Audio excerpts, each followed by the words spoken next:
IPL 2026లో భాగంగా Sunrisers Hyderabad జట్టు ఇప్పటివరకు 8 మ్యాచ్లు ఆడి అందులో 5 మ్యాచ్ల్లో విజయం సాధించి పాయింట్ల పట్టికలో మూడో స్థానంలో నిలిచింది.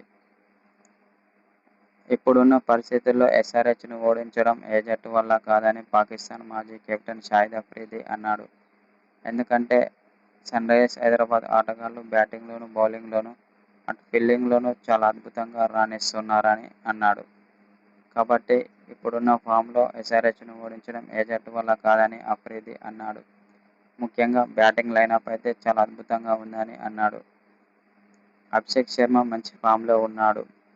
అతన్ని ఎంత త్వరగా అవుట్ చేస్తే అంత మంచిది. లేకుంటే మాత్రం ప్రత్యర్థి బౌలర్లకు చుక్కలు చూపిస్తాడని అఫ్రిది అన్నాడు. అనంతరం అభిషేక్ శర్మ బ్యాటింగ్పై మరికొందరు ప్రశంసల వర్షం కురిపిస్తున్నారు. అభిషేక్ శర్మ లాంటి బ్యాట్స్మన్ జట్టులో ఒక్కరుంటే సరిపోతుందని అంటున్నారు. అభిషేక్ శర్మ క్రీజులో ఉంటే మాత్రం ప్రత్యర్థి బౌలర్లకు ముచ్చెమటలు పట్టిస్తాడని షాహిద్ అఫ్రిది అన్నాడు.